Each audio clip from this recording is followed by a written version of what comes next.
Mayor Keith Summey, North Charleston, and Council Chairman Elliott Summey. Would any of you gentlemen have a word before we answer questions? Hearing none, we'll now answer your questions. Any questions? Yes. I have a question for Chief Field.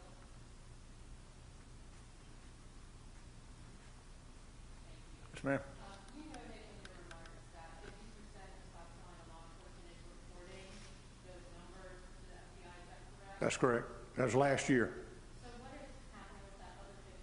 What are the barriers if we're halfway successful, but halfway unsuccessful? Well, one thing I'll tell you, it is a voluntary system right now, so agencies can voluntarily report or not. The other thing is we have 118 agencies in South Carolina that are less than 10-person departments. And so sometimes it comes to keeping up with paperwork. They have to report monthly. And so I would just say that what I have done is in the chief's meetings, the sheriff's meetings, we try to encourage them to report, provide that information. And so, again, we'll continue to do that and try to get more people on board with reporting. More questions? Yes, sir. I have one question. This is two questions, actually. The first one regarding coronavirus and face masks. I see almost everyone wearing one. Do you think it's time now, just because of a surge in cases, to require face masks here in South Carolina for everyone here? Well, as you know, the Centers for Disease Control has put out their recommendations, and the Accelerated SC has as well, and so have our own Department of Health and Environmental Control, which is involved, of course, deeply with Accelerated SC.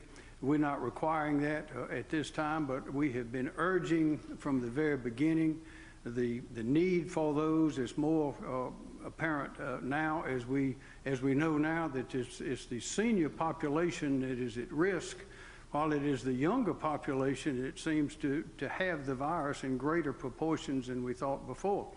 In a conference call with the Vice President Pence and Dr. Birx and others just before we came in the convention center here, it was being reported by a number of the other states that 50% of the new positives were from people 30 and under. And Dr. Birx said that across the country, the average is about somewhere between 60 and 70% of these new positive cases are coming from people, the younger people, who show absolutely no symptoms. And so what that means is we need to understand whether you want to wear a mask or not.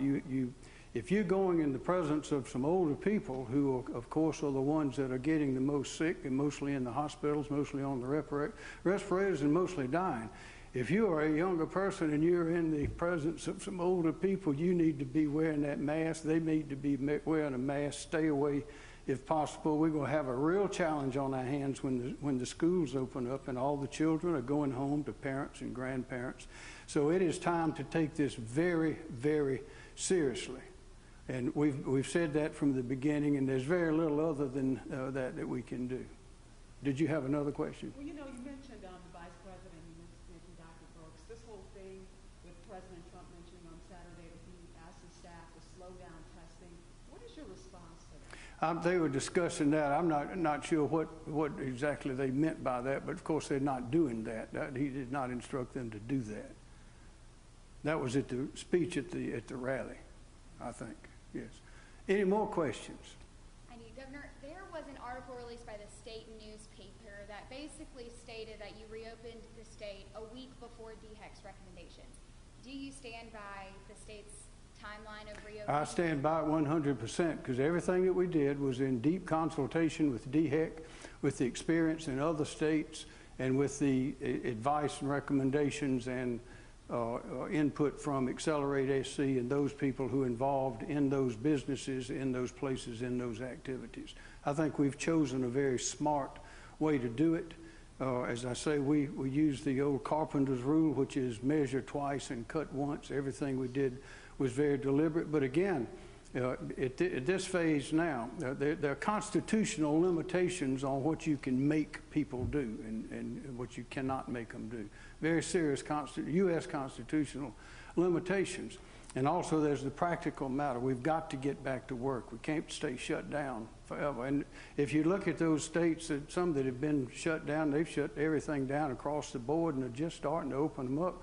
We're doing a lot better than most of those other states. So I think we've taken the right course. But right now, we have to realize that there are a lot of people, particularly the younger people, that may have that virus and don't know it, don't feel it. It would be shocked to learn that they have it, but they can spread it just as quickly as anybody else.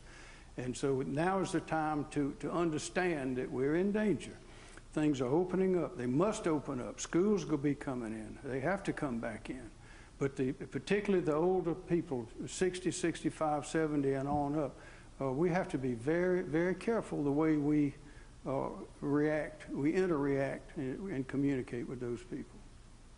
More questions? Yes, sir. So Sheriff Cannon mentioned funding for training and the need for more funding. We've seen protesters across the country calling to defund police departments.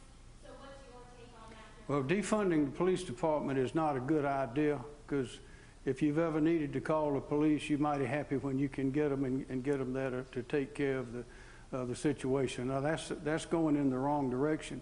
The right approach is the one that's been espoused by these here today, as well as Senator Scott, and he's put it in his bill, and that is education funding of that police. We have a grand South Carolina law enforcement academy, but it is underfunded. But as usual, training and education is the answer to so many things, including in law enforcement. Fortunately, we have great law enforcement officers. We have people that are willing to do it. No matter they're called upon to be mental health counselors, domestic advisors, child advisors, as well as law officers, and we probably don't pay them near enough for all what they do. But we are in South Carolina, we have done extremely well, but we can even do better. And I think through Senator Scott and through the leadership you see in this room and a lot not in this room, I think we can be a great example for other parts of the country. I have one question for Senator Scott. Yeah, that's accurate. In the bill, we provide more resources, frankly, for training and for data collection, because as Director Keel said, there are so many departments, 118, fewer than 10. It's kind of difficult for those folks to be able to do all that they do with the current budget. So I think it's important for us not to talk about defunding the police. We should be talking about increasing funding and, frankly, encouraging the outcomes that we know that are in everyone's best interest, and you do that through resourcing it. How do we increase funding? I mean, you just heard the sheriff talk about the lack of funding to properly pay for the academy, the ticket situation. And then there's so many police agencies across the country where they've had to cut officers. So where would all this money come from to pay for a police officer and also a second responder to go out on a call, whether it's a domestic violence or mental illness? Yeah, there's no doubt that you look at the impact of COVID-19 as it relates to the funding apparatus or the funding priorities of states, you see that they've been able to balance it in a challenging way. In the coronavirus package, there's obviously $139 billion that went to states, and creating more flexibility on how they use those resources to keep their first responders intact, and including making sure that we pay those folks in overtime if necessary, is a part of the coronavirus package. So if you're talking about that aspect, that's part of what we funded.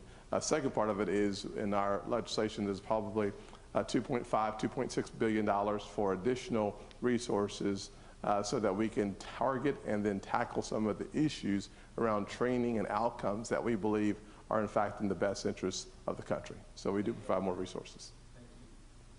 Thank you very much.